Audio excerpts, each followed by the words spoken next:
Ever get that feeling driving home late, streetlights giving everything that kind of creepy vibe, Hmm. and you just know something went down there once. Yeah, like a chill down your spine, even if you don't know the story. Exactly. And tonight, that story takes us to Speedway, Indiana, 1978. Picture a typical burger chef.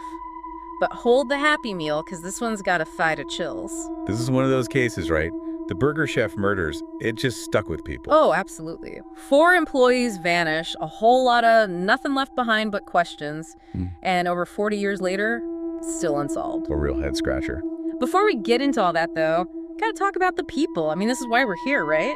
Jane Freet, she was a college student, always had this big smile, life of the party. Sounds like someone who'd brighten your day. Totally. And then you've got Daniel Davis, the new guy, just figuring things out, always cracking jokes. Most folks leave a mark, even if you don't know them long. For sure. And Mark Flemons, quiet, hardworking, taking those late night shifts, helping his family, good guy. Those are the stories you hate to see cut short. The worst. And then there was Ruth Ellen Shelton. This one gets me. She was brilliant. Like computers, back when they were still practically science fiction to most folks, that was her dream. Wow. Yeah, to think of the potential, all those paths they could have taken. It's hard. Even after all these years, the families, the town, it leaves a scar. Absolutely. Okay, so let's rewind to November 17th, 1978. Around 11 p.m., Speedway Burger Chef closing up. Normal night, right? Everyone's ready to head home. But hold on.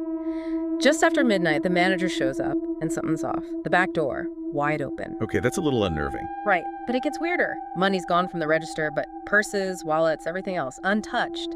And to top it off, Jane Freit's car, missing. See, that's what gets me, those little details. They throw you off the scent. You're thinking, robbery, open and shut, but why leave the valuables? It's like they got spooked or something. Right, it's like a puzzle where someone mixed up the pieces from different boxes. Totally baffling. And those inconsistencies, man, that's where the answers usually hide. So hours tick by, nobody's heard from the employees, and then comes the gut punch.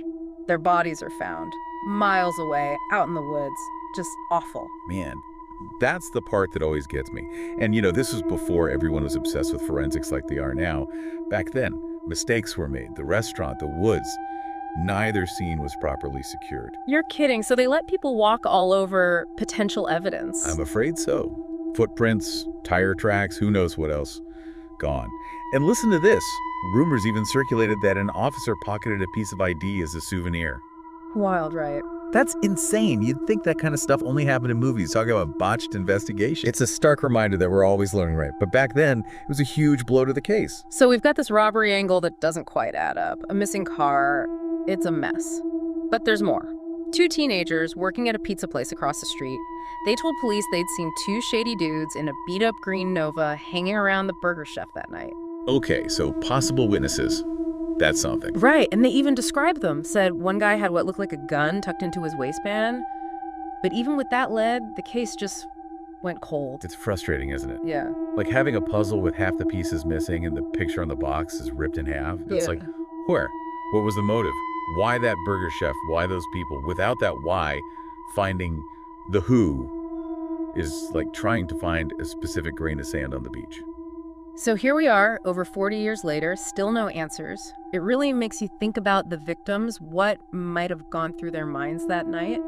And it just hits you, what if those teenagers hadn't noticed that green Nova? What if the cops had secured the crime scene? It's impossible not to wonder how things could have been different. It's a tough one for sure. But that's why we keep talking about it. Keep the memory alive, Exactly. And who knows, maybe someone listening right now remembers something, anything, that could help crack this thing wide open. It's a long shot, but hey, stranger things have happened. Right. So, folks, if you were going to take a crack at this case, where would you start? What detail just keeps bugging you? Hit us up on our socials. Let's get those theories flowing. There's tons of info out there, pictures, maps, even documentaries about the Speedway Burger Chef murders. It's a case that just won't quit, and frankly,